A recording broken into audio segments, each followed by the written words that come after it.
everybody. It is the Juice, Rise and Shine, and we are back. My name is Victoria Lee, your host, and I just wanted to let you know we have a segment, a really great segment of wonderful women that I will be interviewing. Last segment we did Unstoppable Women, and this time we're still keeping it Unstoppable Women. However, we are focusing more on purpose, the women that are unstoppable in their purpose. So today with me, so today I have with me the beautiful Tayo Ishola. She is the founder of I Am EIDO, the fashion line, and Wonder Woman Initiative, which that Wonder Woman Initiative is all about women empowerment, especially with women who are innovative. At least that's my perspective. However, we're going to get to know her story, go a little bit deeper, and find out more why she is doing these two things. Thank you so much, Tayo, for having me today. Of course. I Thank you appreciate for your having me. time. I'm Of so course. honored. Of course. No, thank you. Thank you so much for having me. Absolutely. No questions. So I wanted to start off with the fact that you are originally from Nigeria, Mhm. but you're here settling in Miami. Mhm. Can you give us a good background or difference between the two countries, cities, continents? What is the difference that you see coming from two different places? Right. I think I'm in Miami because of the similarities it has to where I grew up, which is Lagos. Um, the weather for sure. It's that climate where it's almost always warm all round, all year round. Really? And so yeah, same thing in Nigeria. We don't have the four seasons. We basically just have it's dry or it's wet or it's dry. So Really? we obviously when it's raining a lot, like it does here in Miami, and then it's pretty much summer all year round. In December though, we get something called harmattan. Mm-hmm. So that's just a little bit more like Vegas weather. So it's just more dry. Oh, and hot. Yeah, more dry, but still like hot. Sometimes it gets a little bit cool, but nothing like 50 degrees or anything like that. Everything kind of stays in the 70s Okay. or up or above. Okay. Yeah. See, I've never been able to visit, so I didn't know if there was a huge difference or, I mean, that part is the different part, and that was super important for me because I initially was in New York, and I was like, no, this is not, not it. this is not it at all. I cannot. And so, but also the melting pot, of different cultures is another thing I Yes. really like about Miami. Okay.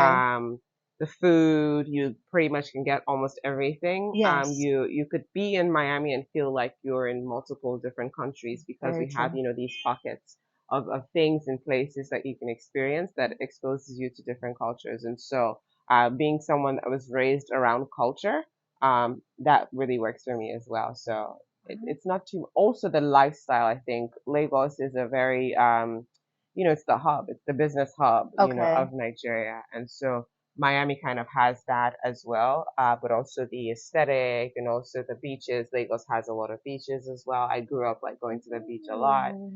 So yeah. I did not know Oh that. yeah. Now, so you say, Miami is very international. Is Lagos the same way? Lagos is the same way. Because again, it's like the business hub. You will find a lot of expatriates, so people that have sort of moved Mhm. from wherever, and they've been hired by maybe multinational companies that are based in Nigeria, Yes. and they would be working from there. So it definitely feels very international in Lagos. Yes. I love that. Mhm. Especially, well, because, I'm not ignorant, but, I don't know much about Right. Lagos. And so I love learning about different Of cultures. course. And Of I'm course. sure, I'm hoping a lot of people watching this feel the Yes, same. of course, of Um, course, of course. So so, yeah, it has that.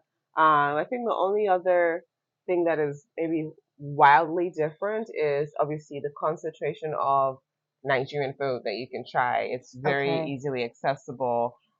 It also, if you want like top and high end type of cuisine, we have that. If you Yeah. wanted the local, almost like mom and pop type of vibe, we call it like buka. Buka? Yeah. Okay. So it's like, like little, but I feel like the food's better, like in those places, because it's like, you Of get it as real course. as it is. So, Yes. yeah, it's a really very, very, I enjoyed growing up, there, and Mhm. it holds a very dear place in my heart for sure. That's I love to hear that. Now, I know that Nigeria can have a lot of misconceptions, Mhm. you know, especially here in America. What would you tell the people, like, maybe about certain misconceptions Yeah. that we hold here? Right. No place is perfect. Of As course. as long as there's a concentration of people of different personalities, different behaviors, Hmm. there will be diversity, in that space. Just like Miami, people think beaches, parties, that's what they think. But Right. I want you to come into there you'll see people, I mean, just go towards Wynwood or things like that. You see Hmm. the buzzing side of the city, but Hmm. then you also see people who are homeless that are very Yes. in close proximity, go to Hmm. our downtown. And so these things are not usually put on TV. Same thing with Lagos, Nigeria, to be specific. Yeah. Obviously there's a great amount of corruption, with the leadership and things like that. We have that in Miami too. Exactly. And that thing trickles down to the citizens, and Of Miami course. has that as well, It does. However, I feel like the good, the bad almost outweighs the good, Okay. for the person that's perceiving it. But again, I'm a strong believer of you can create like your climate, you can create what you True. focus on, and so Yes. personally, I grew up feeling very just a certain kind of thing that I haven't felt in this side of the world because I was there, and to say that I did feel very much at home. I did feel very much, um like I was in a habitat that I should have been in, Okay. and so again, for different stuff for different people. For Of me, course. yes, I did experience the effects of corruption Hmm. for sure, but then there's also the ability to enjoy community that doesn't really exist here. Like I could go to my Yes. neighbor if I was out of salt, and I would be like, can you give me some salt? Hmm. And that we have that type of we're more communal type Okay. of people. So yeah. And I love that. I actually went up to New York, Hmm. and Harlem has, I think, what I experienced was more Right, with community, small community, very like, yeah. people came out and support. Right. I just felt that You community felt that, vibe. right, right, right. So It does make a difference, I it think. does. So I know what you're talking about. Like Yeah. it made you like glow or just, have like Exactly. You just acceptance. feel more at rest, I think, Yes. yeah. Yeah. We have access to a lot of resources here in the US. Hmm. However, it's almost like we're in fight or flight mode all the time, because it's like on to the next thing. We're not Yes. really even, because again of the type of lifestyle that we have, building community and staying in community and being very intentional with it. Sometimes it's such a what's it called, luxury for some Hmm. people, and that's, I understand that part. And so back home it just was a bit more, more peaceful. You feel more at peace, even though you might not have that many resources, at your disposal.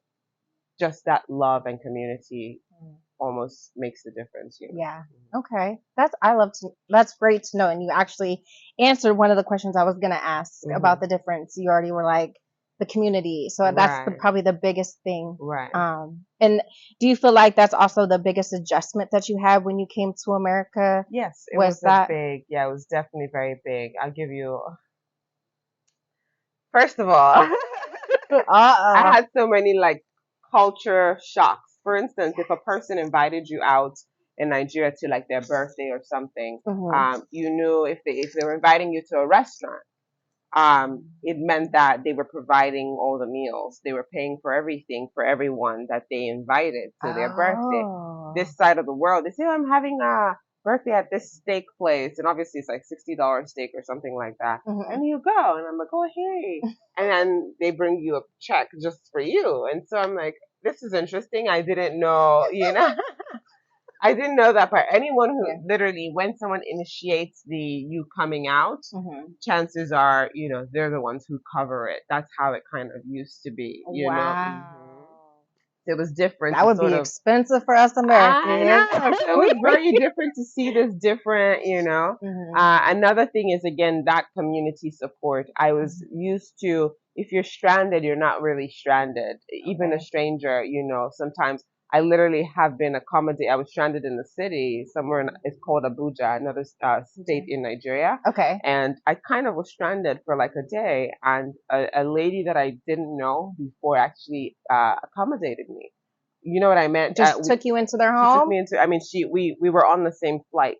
Okay. And I had, been in a hotel for a few days, but we maintained contact, by sitting next to each other in the flight. And so I think on my final day there, I couldn't pay for the hotel that I was staying at anymore. I was out of funds because I didn't know I was going to stay that many days. I thought it would be a Makes one day sense. and one out, Yeah. day in, one day out. Right. So I had to stay 3 days. So that last day, I'm like, I'm either having to, because I had to either pay for my flight to go back home or, not have anything at all. And so she offered, for me to come stay at her place. Wow. Yeah. And that's someone I literally just met. So just little things like that. Obviously, there's the good and the bad because some people have ill intentions, but for the most part, you'll find more that's supporting. Where what can you? We have this almost like you're my brother, you're my sister type of thing, even though we don't. Yeah. So. Wow. We need some of that here. I know. We do. I know. I mean, there are some people, there very definitely true. are. Yeah, there are. people, That's very true. You can't make it a whole generalization. Right, exactly. Which I know that's what we typically do. Typically, so. yes. We make a stereotype. So what is one thing about your culture that you absolutely love that most people probably wouldn't guess or wouldn't know about?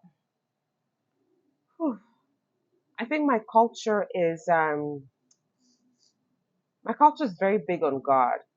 There's irrespective of what it is, that I think that the country itself is very very conscious of God. It could be a good and a bad thing. A bad thing in a sense that people can become very complacent and not know the role they have to play and think everything is on God.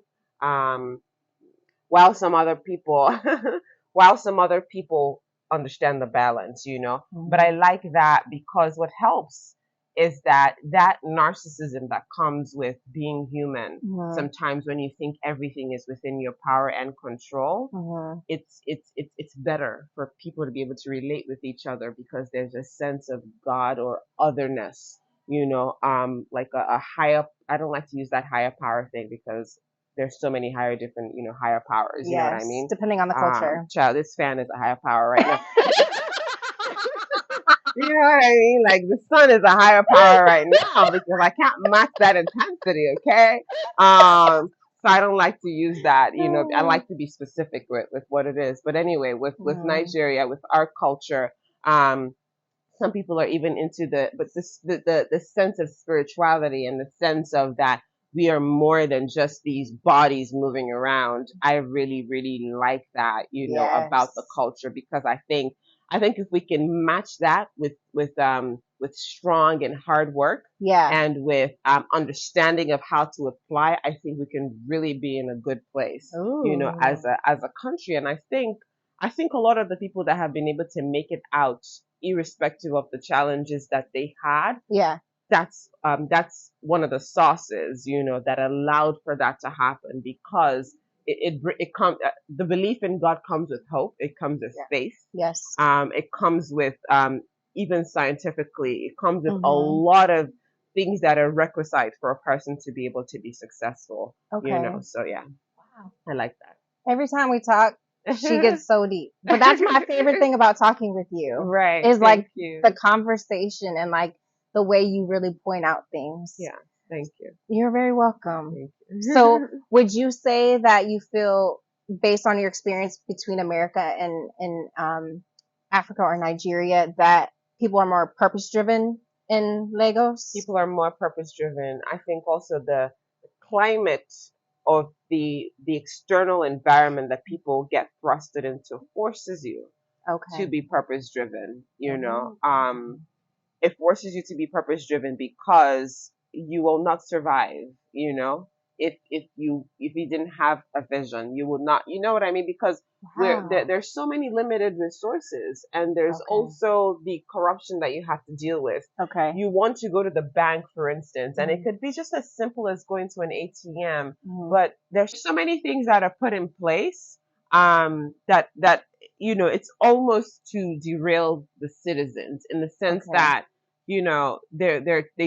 recently changed the money, that people Oh, use. the So like currency? they changed the currency. They just changed like Okay. what the notes look like, basically. Okay. Similar value. Okay. Um, However, I heard, because I still have family in Nigeria, Yeah. I heard that they were having to charge people to get money. So like if you wanted to withdraw, let's say $1,000 naira, right, from the bank, Yeah. you would pay like $100 to.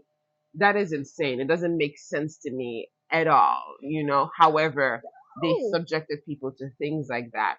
And so for a person who already doesn't have that much, and they have to go through all these stressors and all this stuff, I think you need to have a purpose and vision. Otherwise you will sink, in the midst of all these things that are set in place to kind of, frustrate where Yeah. you're going. Yeah. Yeah. That's interesting. Well, when you speak on that, it's just that's kind of been my experience in Miami. Not to talk bad about Miami, but I feel like it pressures you into a diamond. Yes. In similar concepts Yes. to what you're Yes. speaking Yes. to. Actually, yeah. Not I think Miami completely. was where I became a woman. Me too. Yeah. Awesome. We on Yeah. the same page. Yeah. Awesome. I Yeah. love that. Because I think Miami, again, melting pot. Yes. Miami has a lot of Caribbean, Hispanic, Yes. influence, and so Absolutely. we're all the same at the end of the day. We come Mhm. with very similar history and similar background, and Mhm. so somehow you will encounter some things that would pressure you, and you Mhm. will literally have to decide: am I going to go under, or am I going to become a diamond? As a result of this. Exactly. Yeah. Absolutely. Mhm. Yes. Now, since we're on the discussion of purpose, Yeah. what do you feel like your definition of purpose means? Purpose. Come to me. Come to me.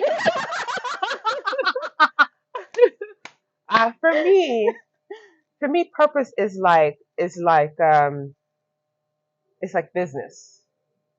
Okay. Purpose is having a directed goal.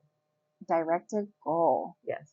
Purpose is having a directed goal. It's not a goal of maybe I can be this, or maybe I could be that. You're Okay. given a picture. Uh-huh. So it starts with vision. So you're given a Yes. picture, Okay. and you need to tend to the vision. Okay. As you tend to the vision, you start to get the instructions of, like a GPS. You have to get the instructions. If I go left, I go right. Mhm. And every step I take has to remember the initial vision. Mhm. So purpose is that it literally is that directed goal that it's unfolding. You might not know the exact turns and curves that you're going to pass through, but the Yes. very initial picture, which was the vision, Yes. helps you. And purpose also is like it's like a contract, in a sense, that there are clauses, Mhm. and all of these different clauses all lead you to the final outcome. Vision. Yeah, Result. to the final, exactly.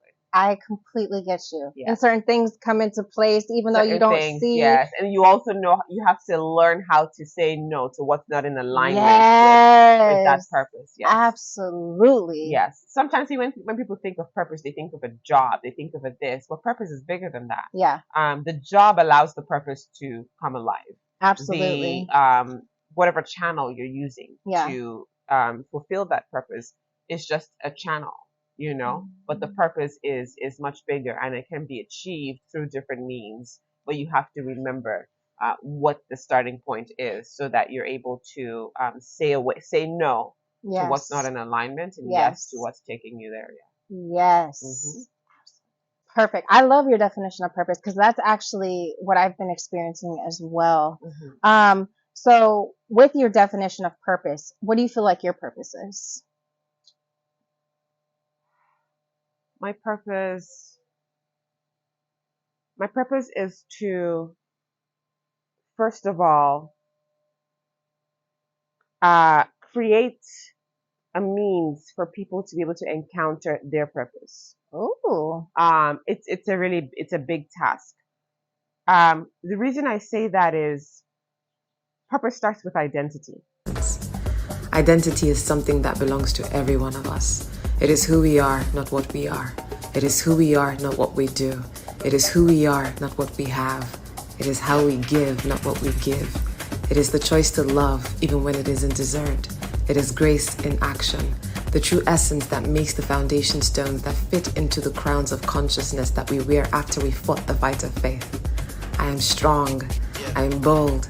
I am victorious. I am resilient. I am kind. I am gentle. I am loving. I am EIDO. And the way our world is set up as a field of ads, a field of advertisements. Mm-hmm. And so what that does, you're encountering multiple distractions on a daily basis. Too much noise. Mm-hmm. At this time that I find myself here on Earth, with the generation that I find myself in close proximity to, Mm-hmm. distraction is the biggest thing. That and distraction is causing a lot of incongruence with identity. Mm. And so to be able to bring people back to where they need to be going, or help them, or be an usher basically on that journey for them, there are specific clauses. Okay. Redefine identity. Okay. Redefine vision. Oh. Understand conviction of that identity, and stay true to it. And so I basically am like an usher. And one of the ways that I know that can be done is by helping them understand meaning. And everything that we encounter, everything that we do, everything that we're going to be, yes, every perception that we have, everything starts in the mind. Very true. And the mind really is just it's not physical, it's metaphorical in many ways. But the mind is a gateway for the internal soul to express itself. And even expression needs to be able to receive stimulus that allows for the expression to truly and authentically happen. Okay. And so people need to understand from within. They have to realize that the human really is not supposed to be subjected to the external. It starts with what's inside, and you can change anything if you're aligned with what's inside. You can change anything that's external, as long as you're well aligned. Absolutely. And so my purpose really is to bring people back to their purpose. But doing that, there are different clauses, right? Yes. And so one of the reasons I like the idea of events is because through events, you can create an experience. And creating experiences helps to redefine meaning for people. It helps to amplify perception. Give inspiration. It helps to give inspiration. Absolutely. And as you do that, they can begin to see themselves again. They can begin to see something that connects with that internal, that makes you say, I just felt something. I got goosebumps. And there's something in there. I have to figure out what that is that moves on the inside of me. Okay. So yeah. Our purposes actually go hand in hand. Really? That's awesome. Yours is meaning, mine is to start changing the narrative in the media. Exactly. That's the thing. That's how you redefine what things mean. You have to change the narrative. So that's why I was like, we go hand in hand. Yeah. I don't think they're exactly alike, but they go hand in hand. Yeah, but they go hand in hand. That's awesome. That's awesome. Yes. So, I want to get into your businesses as well, but first I want to know, what do you feel like have been some major obstacles for you that you've had to deal with being in your purpose, or since you've discovered your purpose? So I think my first encounter with the understanding of my purpose to a certain degree was when I was, I think, 16 years old. Oh, wow. Yeah, maybe even 8. What? She's Yeah, not even maybe. younger. Yeah. Maybe even 8. I've always been like an outlier, and saying that outliers are like, Yeah. outliers are like, but I've always been like the child who sits, doesn't go out to play, is in a room and is building things and has 12 dolls and is styling them, and just I've always been that person who liked to escape and isolate, And and occupy your own occupy time. my own time, Gotcha. and think deeper. Like, I think the first time I was 8 years old and I was in front of a mirror and I'm saying, who am I? Ooh. Literally, and I'm like, who am I? Something is, I know I'm in this body, but there's someone looking at me. I'm like, who's that? Literally, I was 8 years old, and I remember that moment. You know what I mean? Yes. And so I've had to encounter multiple obstacles I'm sure you have. on that journey. I don't think we can even talk about it today. Just give us one example so that somebody that is also on their journey of purpose, similar to you and I, what was it that you overcame? Like, one example. So many things. Me coming to this country was not something I planned. Okay. I was modeling, and so I was in South Africa. I had gone to China, and then New York was next up, with my agent. Right. So it wasn't really planned like that. I was going with the flow, with whatever my contract with the agency said, and I started to realize that there was something else I needed to do. And so I had been in a university at the time, but I had deferred my admission. This was in Nigeria, just to kind of pursue the modeling side of things. Okay. And one of the reasons that actually had me in that space at that time, because I started doing these travels at like 15, 16, solo. Okay. And being exposed to a world that I didn't even understand at such a tender age. There were so many things that started to rattle my foundation as a person, because the modeling industry exposed me to, now there's that external that you're so dependent on. Yes. And so very quickly I go to castings and they're like, oh, your hips are too big. So now people are defining me for my external. And so I wanted to rebel against that, because I knew there was so much on the inside of me that needed to be expressed. And it wasn't going to be expressed by me walking down a runway, I felt. Okay. And so there were things that needed to develop, and I needed to do that through education. I needed to do that, spending time with God. And it was tough, because I then find myself in this space that I believe I even have the multiple stories that shows me that it was divinely orchestrated that I was coming to this side of the world. So I was at peace with that part. Okay. Because I longed to be back home. I wanted to be rooted and planted there. Okay. Because there was a sense of freedom that I had. I didn't have to, this idea of paying bills monthly and having to pay my phone bills monthly and pay rent monthly, it didn't make sense to me. I wasn't coached at all to do that. Yeah. I grew up, house is taken care of. My mother figured it out. That, you know what I mean? Like, yeah, you didn't have as much responsibility. I didn't have as much responsibility. I got you. Even though I was in the modeling, so I could make money and stuff, it was just very different. And so I'm encountering this pressure of every month. Okay. With the way I grew up, we paid our rent once a year. Once a year? Yes. We need to do that. Yeah, we paid it once a year. Wow. Sometimes you could pay 2 years. You know what I mean? And so that monthly pressure of just fight or flight, it changed things in me on a cellular level, it changed a lot of stuff. I wasn't prepared for it. I wasn't coached for it. And so I wanted to rebel against it. But I knew I needed to be planted here. Okay.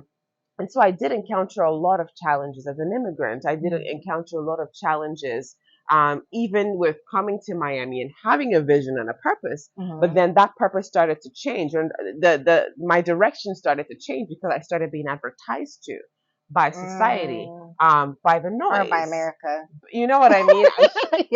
I started being advertised to, and so I was shifting. At some point, I lost my faith. Okay. At some point, I mean, I wouldn't say lost because I still had a connection Of with course. God, but I was like, God over here. And so, and I don't think you can fulfill your purpose without, and God for people it could be that strong knowing on the inside. I don't want to generalize what God is. You know what I mean? Yes. For me, God is my father because I didn't have much of that in my life growing up. Okay. My mother and father split when I was much younger, and so the presence wasn't there. Okay. So that was just like a woman who's longing for a boyfriend or something. Yes. My that longing, love. and so God was that for me. Okay. God was my boyfriend when I needed one. Gotcha. He became my husband. You know what I mean? And Mhm. so a very strong connection. And so, and as human beings, we're so powerful is that as you're harnessing that connection, it becomes real to you.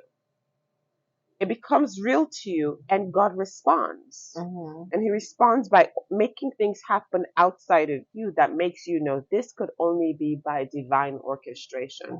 And so I did have a lot of challenges. And then coming into myself as a woman, as I said, this is where I became a woman. A woman coming into myself as a woman. There was a tearing apart that had to happen. Yes. There was a crashing that had to happen. I crashed hard. Yeah. I crashed hard. I lost my mind. When I say I lost my mind, when people talk about mental health and things like that, I was like, oh, this is what they mean. Okay. And in my mind, I had known, because I have a degree in psychology and stuff. In my mind, I knew there's nothing like experiential knowledge. You can have a doctorate in psychology and not really know. Experience is Until everything. you experience. Yeah. I experienced what it felt like to be manic. Wow. I lost my mind, to tell you that. And the mind, that's why I have so much appreciation of the mind. Okay. Because the mind is a body of knowledge. The mind is a body of experiences. The mind is, and when you put all of that together, it creates a crown almost around your head. And I lost my crown. Interesting. I lost my crown at some point. I was beside myself. I was not myself. Okay. But I needed that. That was my wilderness. I needed that to find my identity. And so even to encourage someone is when you're going through a moment, because it wasn't depression, it wasn't anxiety, it was all of these compressed in one. Make it a cocktail. You know what I mean? Yeah. And so medically, they can't even really help you because they don't even know what's going on what's inside going that mind. on. Yeah. Yes. At some point, I was so afraid. I was dealing with the spirit of fear. I was so afraid to the point that I began to see things. I began to see things. My woo, Lord, it's a cute butterfly. I know. I told you. I don't. I know. I just Before besides myself, to the point that it allowed me to understand what really happens in the mind of someone who's suffering like that. Because perception is a big thing. I knew we were going to hit on anything. Oh my God. I knew it. You could perceive anything. You could be believing that this butterfly is a bird, and to you it will be a bird. You know what I mean? It's a butterfly. But it's a butterfly. Right. And so I went through those moments, of deconstructing and reconstructing. And also, as beautiful as my culture had been, and culture is not only the climate that you're raised in, the societal climate. Right. Culture sometimes is created by the ones that care for you. And so there was a toxic culture that existed. A toxic culture of wrong language. Okay. Of how I perceived myself. Okay. Even in the Christianity that was in close proximity to me growing up was a Christianity of fight or flight. Okay. It was a God relationship of kill my enemy so I can be alive. And I had to deconstruct that. Okay. Because the God that I came to know was a God that prayed for the enemy. So that the enemy could see the real you. So that the enemy can also be rid of their own pain that is causing them to be that way.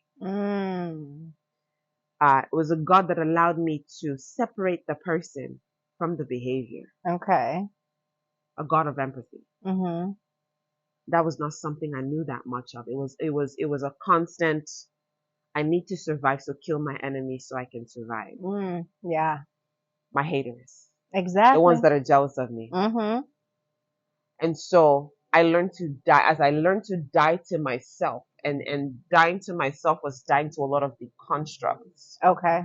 The As box that you the were box in. that I was in. I got you. As I learned to do that, I started learning others first. Okay. In this side of the world, it's such a me first. But you know, when you It let is. others first, you let you first. Mhm. It goes hand in It hand. goes hand in hand. It does. Because I've learned a that. lot of times you're using your ego. You're using you're doing that from a broken place. Mhm. Absolutely. And your me first can't have that much impact at the end of the day. I can't. You know? Because it's gonna fail. It's gonna fail. Yeah. Your friendships with people are gonna be so forced. You're gonna manipulate things that you don't necessarily have to. Yes. You know? And Absolutely. so I that's basically for me, yeah. Okay. Wow. Like I said, every time we talk, you get so deep, but we on the same level. I understand everything that you're talking about. Yeah. Because I have also experienced what you're saying. So I understand. And I think it's something that a lot of people can understand too. Back to the question that you asked me, if there are any challenges that I've had. Obstacles, yeah. Because again, in fulfilling purpose, you have to be able to make that definition of what your identity is. And your identity really is your mind's identity. It is. Not your physical appearance. Of course. In this side of the world as well, and with the prejudice that exists, and I define you by what you look like, and I can be hateful towards you because of that. It can really screw and mess up with what's happening on the inside of you. Absolutely. And so you start creating these defense mechanisms to be able to survive in an environment that defines you from the external first. But you have to realize all of that is being done so that you can focus on your external. But that's not who you are. No, it's the internal. It's the internal. Absolutely. Exactly. Okay. Now, you are a fashion designer. You're kind of getting into like we're, building this narrative of you and how you came to certain things. Right. So like you said, you used to dress up your dolls and style them. You're also a creative director, fashion designer, and you're the owner or founder of I Am EIDO, which is a fashion line, swimwear and bridal. And resort and bridal. Resort and bridal. Okay. So what made you start your fashion line? Like, is there a purpose behind it, or was it a passion and you just started the fashion line? Yeah, there was a purpose behind it. Again, I said, sometimes your purpose, different pieces will be falling in place. I did an apprenticeship with an uncle of mine when I was about 14 years old after I just finished secondary school. Okay. And I only went for the perks. My mom said, before you get into university, spend this time by learning something, learning a craft. Okay. And so he gave me a 200 naira stipend. 200 naira right now is not even $1. Whoa. Yeah, it's not even $1. But he gave me that every day, and it was enough money for me to buy something that I really liked called amala. It's like a Nigerian food. Okay.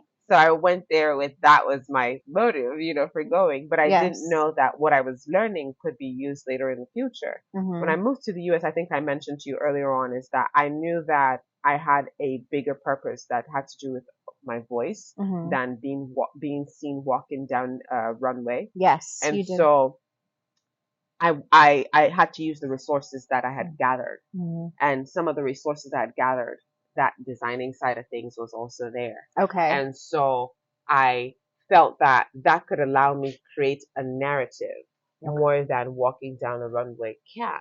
Okay. You have to be a creator a lot of times to bring reform. Yes. And so Ido actually means to be aware, to be perceptive. Okay.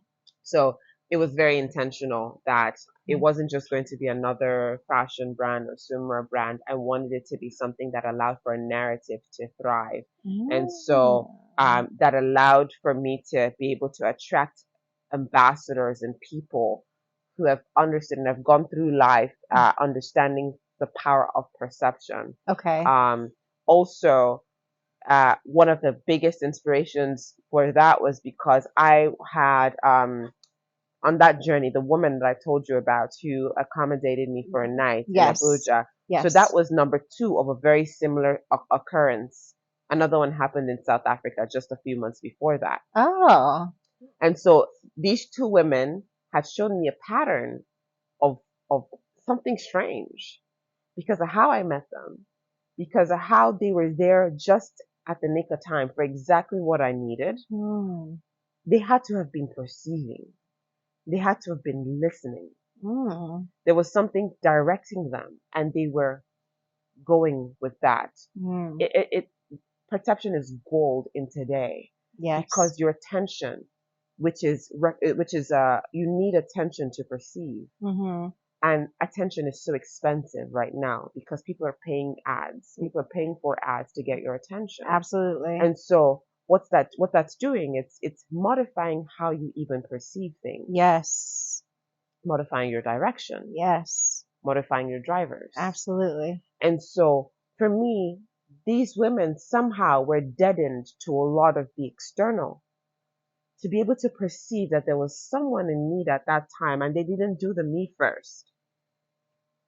They did the her first. So that taught me something about life and about the ability to really perceive. You know what I mean? Yes. And I wanted to be that person for other people.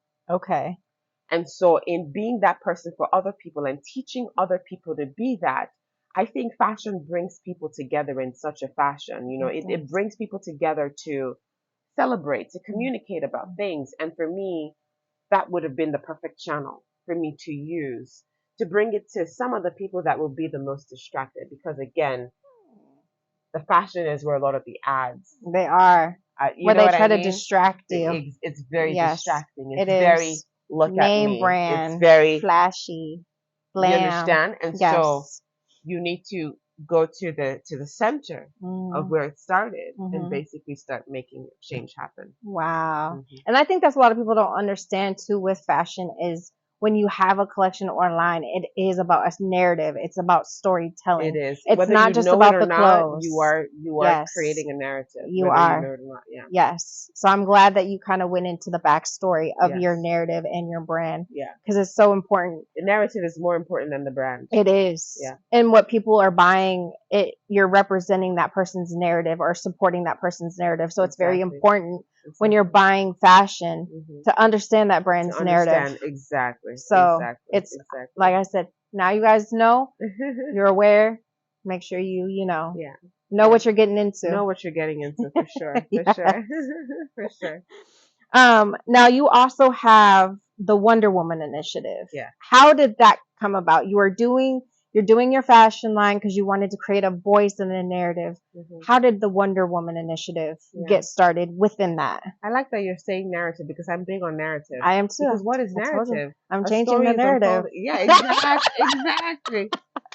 A story is unfolding, and I like to pay attention to the cues that tell me it's unfolding. It's time to segue or time to do this. And so again, it started with the brand. It's a brand that had a narrative, and I needed women who had very similar aligned, narratives, and I wanted to be able to bring them forward, so that we can really share, what this is about. And I think one of the biggest ways to see this narrative or perception, sometimes you have to be knocked down. Sometimes you have to be, you have to have gone through a massive challenge that sent you into a wilderness of your own. Yes. And so I wanted to highlight women who have been able to survive, who have been able to thrive. Okay. And not just have them as ambassadors to wear the clothes or whatever, but I needed them to be able to share their story so that someone else could hear it. Okay. Someone else could hear it, and someone could be inspired by it, and someone could see a pattern, as I saw a pattern with those 2 women. Yes. Right. Yeah. And so that's how it started. And so that's where the Wonder Woman initiative kind of was built out of. And so we would do fashion shows, and initially we'll do these fashion shows, and the fashion shows will have like the element where we have the models maybe holding a placard that says a word, because they have to understand it's more than walking down the runway, right?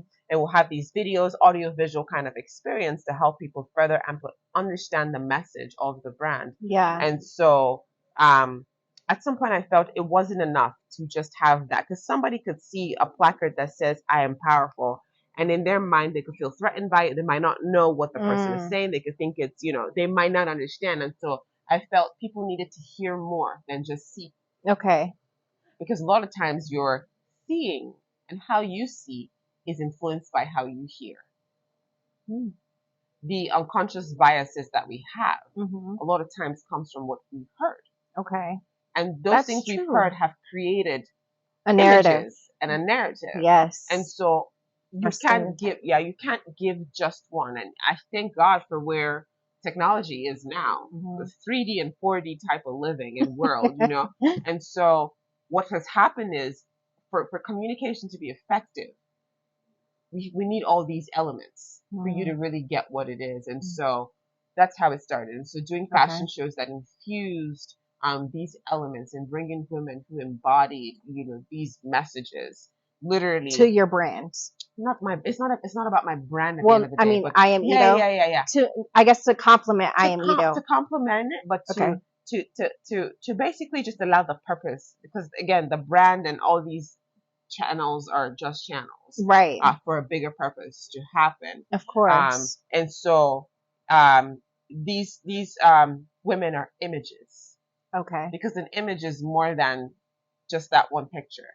So when they say a picture's 1,000 words, is that what 1,000? Yes, you are 1,000 words right now. And a person says Victoria Lee, many things come to mind. Right? Many things come to mind. You don't just think about that one Instagram photo that you posted. You think about Victoria Lee as the this, the that, the that, the that. Yes. And so I wanted people to now go away from seeing women in magazines, but actually experiencing them. And the image you now have of that person is more than just that one thing. Oh, wow.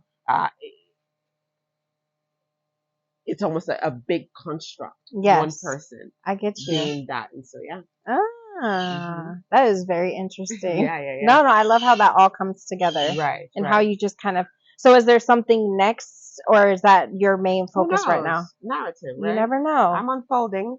Everything, letting the story unfold. There's more to come possibly, or it could be those two progressing. Exactly. Okay. And there are other things I do as well. I have a talent agency. So there are other things. Right. Yeah. I'm sorry. I don't know why I always. Cool. Yeah. There are other things. And then even I Am EIDO now has another initiative called the Our Periods Initiative. Yes. And so I don't know if you're following, or if you see like on social media, we're constantly pushing that narrative. So we have like a buy one, give one, acquire one, seed one, we like to call it, narrative that we're doing, where anyone who basically purchases anything from the brand, we make these reusable pads. Oh, we make these reusable pads that allow that we seed into the life of another woman who is not able to afford that care. I have seen this. Yes, and so we'll give her. Normally, she can use these pads for almost 10 years. Okay. So we'll give her like a pack that comes with a few of these, along with like a carrying case and all of that. Is it just the pad or the tampons too? Just the pads. Just pads. Okay. Yeah. Is that also helping with sustainability? Yes. Okay. Because you don't have, there's no waste. Really no waste, Yeah. She can get to use that for so many years, Okay.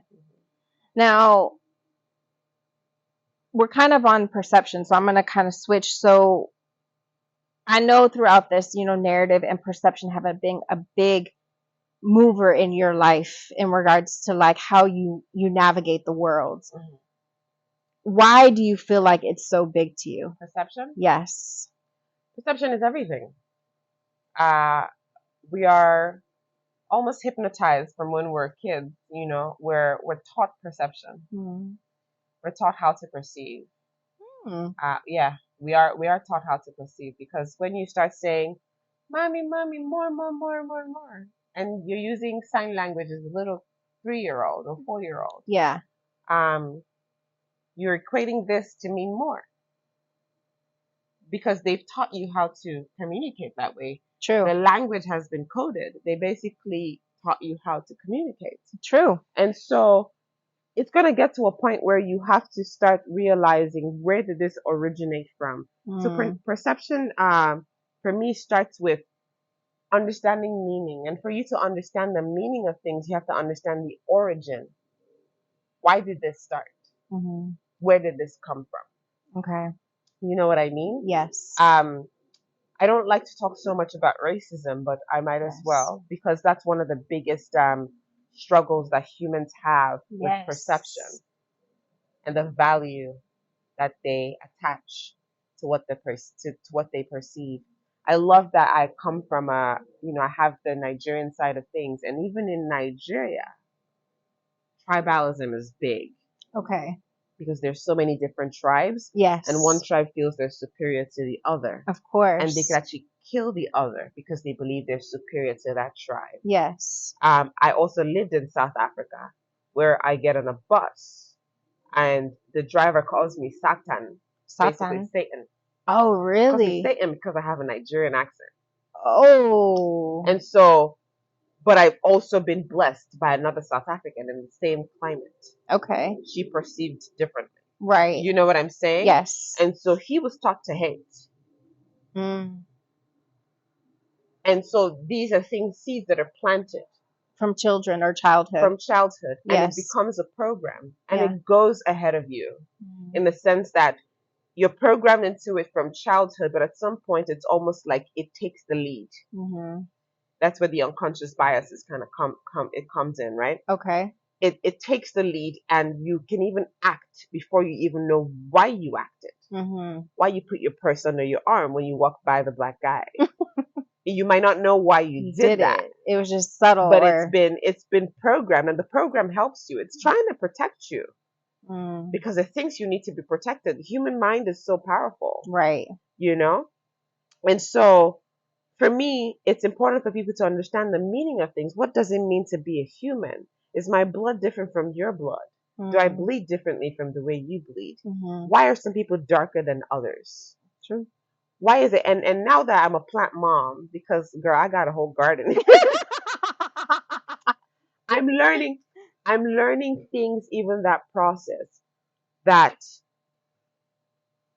there's certain plants that you allow. Even just like what's behind us right now, you see, I need to take those out, like the dead leaves, because as it stays, it corrupts the others. Oh. And so being in close proximity to certain kinds of thinking, certain kinds of understanding can change how you perceive. True. Just one TikTok video can change how you perceive. That's true. You know, and you don't realize why you are not acting a certain way towards a certain person, but something programmed it. You know? And so perception for me is big because it changes communication. Okay. It changes how we see people. It changes how we see ourselves. It changes how we create. Okay. And so it starts with perception. Literally is the gateway to be able to function in this world. Okay. In this planet, because as you're seeing things, you're creating meaning around them, and sometimes your perception is created as a result of your experience. Okay. And that experience might be false sometimes. So because you treated me a certain way, and you're like a light-skinned lady, I could think all light-skinned ladies are going to do that. Very true. That's a very faulty perception, but because of that one experience. And so you have to be able to deconstruct and understand, why is this thing the way this is? Why did she treat me the way she did? And so I believe perception comes with questioning. You have to be able to question things. True. Why did that occur? Why is it that when I was in Nigeria, I was about 3-4 shades darker than I am now? That is powerful. Yeah. Because the people that experience me here now, so she's a dark-skinned lady, but she's she's more chocolate than more like dark chocolate. Yes. And so all is beautiful, by the way. I love all shades. Yeah, all is beautiful. Yes. I'm saying, but I've experienced myself in different shades, even just because of the different environment that I find myself in. I understand. And so we need to understand that as humans, how our external interacts with who we are, how it even creates the race, how it makes someone's hair more curly than the other. My hair is like more coarse than yours. why is that? Mm-hmm. You know, and so I think people need to be able to basically just ask a lot of Questions. questions, Clarification. Yes. and making sure that the lenses that you're trying to see things through is love. Because when you do that, you're more patient, you're more kind with people, you're more empathetic. Yes. The person who caught you off in traffic is not a bad person. They might just be needing to run and go pee. True. You know what I mean? It's multiple different things. It but is. You have the power to hold your perception, and make changes with that. That's what I think. Okay. So to the younger generation, you know, that, because I feel like it's getting worse and worse as we go, with what you've been saying, the noise, the advertising, trying to get people's attention, you know, the younger people get, the worse it's getting.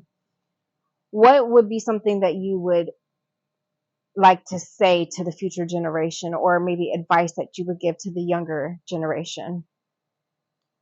Find your purpose, and it can be found, but it has to be found in isolation. That's true. I know we are so big on, oh, I want to be at the next thing, or you need to be. There needs to be, just how when you want something to grow, you have to bury it first, like a plant. To bury it first and then start watering it. Yes. And at some point, there will be a point where it'll bear fruit, and there will be so much fruit, and all of them can be friends. But it starts with the isolation of a seed. It's true. Yeah. And so people need to understand that balance. Yes. Find your purpose, find your identity, be convicted about it, and don't allow yourself to be easily swayed by the noise that's out there. Because you have to think about the intentions, Very true. of the people that are advertising to you. Sometimes they just want your dollars. Sometimes they just want to pursue their own cause. And so I think, yeah, that's one of the biggest things that my generation, or the younger generation, is dealing with, is distraction. Yeah. And it's all fun. It's so pleasurable. Oh my God, yeah, let's make the next thing. It's so pleasurable to do those things. Yeah. However, how is it contributing to where you're going? That's a great question. Yeah. And a great man that I listen to, he says the unit of time is something about time and destiny units. The unit of destiny is time, basically. So for you to be able to fulfill your destiny, you need time. You need to allocate that time rightly. And that goes to the isolation you're talking about. It goes to the isolation I'm talking about, yes. Okay. And you're not always going to be at one age for all of your life. We all have limited time, basically. And so use your morning wisely. Use the morning of your life wisely. Sow your seeds. Stay in your isolated phases. And isolation is beautiful. When I told you about the crash, even with the mental health and all of that, one thing that the crash did for me is it taught me to isolate myself. And as I did that, I started to unclutter and declutter and all of that, right? And yeah. Like I said, you and I are similar. I came to Miami and I also became a woman. Yes. I had the isolation. Yeah. And the isolation has evolved the purpose. Exactly. So I understand exactly what you're talking and that's about. That's the powerful thing about purpose, is that you can go through something that's so traumatic, something that's so but you have to be able to see the purpose. Why am I going through this? Yes. And then, use that, to your advantage. Everything, all the bad stuff I told you I experienced or whatever, I needed that because I needed to understand how much I did not understand. It's always a lesson. Always a lesson. Yes. I realized there's so much about humanity we don't understand. Yes. And so yeah. That is I love this conversation. I hope that you all have also been enjoying, Tayo. Yeah. The last question that I have is, what's next for I Am EIDO and the Wonder Woman Initiative? Anything coming up that people should know about? Yes. That you want to discuss? Yes. So I am EIDO has just started a bridal collection. Yes. So it's just come out. So it's bridal, resort, swimwear, everything basically, and bridal jewelry. also, because I have that strong side of production and producing events, we're now offering production services for people that are getting married. Ooh. Exactly. They get the bridal and the show. Exactly. Exactly. Because most people just do, they just do a wedding, and they do it with the same formula that everyone does. But I think we all have our unique stories. Even the union of people has, a unique story, and we want to be able to help people share that story. The wedding day is not just about it's become just a normal thing, but I think it'd be nice for the people that have come to celebrate with you that day to get to leave with some sense of meaning and even understanding your journey as a couple a little bit more. So yeah, that's something that we're doing. And then for Wonder Woman Initiative, we have Miami Swim Week coming up in 2 months, July. Yes. And so excited about that. We are doing, because normally we'll do a 1 day show. This year we're doing 3 days. And so it's going to be fun for whoever wants to, participate. Just follow us at the Wonder Woman Initiative on Instagram. I'll make sure I include everything in this as well. Awesome. And then, the website, and, you could subscribe as well so that you can get direct email about, what we're up to next. And yes. So, very cool. I love, this is my last comment, but I love the pivot because I know you've been going to weddings. So the fact that you're like, you launched the bridal, it unfolded. Part of the story. And now you're doing events, but also the bridal, like that's a 2-in-1. And nobody really can offer that. Exactly. Or nobody is offering that. Exactly. So we, so I have 2 friends that, basically were getting married this year. And I was walking as a bridesmaid for both of them. And I like to, because both of them actually, I've never been a bridesmaid for anyone before that. So they both asked. Again, about purpose. I'm not just going to do something. I'm like, why am I doing it? I'm not doing it to just be. What am I learning out of this experience? And so I did see some dysfunctions to the experience of even the, getting the bridal party together. Okay. I did see some dysfunctions that just exist in wedding culture. Okay. And that's another thing about, my purpose is to bring reformation in many ways, and to do that by changing perception, understanding, meaning. And so I want to be able to do that on the bridal side of things as well. Exactly. Oh, wow. Yeah. I just love it. Like I said, I know you're huge on perception. Since we've met, I've understood your core and what you're about. So I'm so proud of you for your journey. Thank you. And thank you for taking the time out to talk with me. Of course. Thank you. And anyone else that ends up watching, the juice rise and shine. Yeah. But again, thank you for your time today. Of course, I appreciate it. Of course, I appreciate it too. Thank you so much. Awesome. And for everybody watching, I'm going to include all her information in the links and also the video, so that if you want to figure out more about Tayo and what she's about, and even want to get involved, you'll have all that information available to you. Again, thank you for watching today. And I hope that you both have, or everyone watching has a wonderful day, and let us know if you need anything.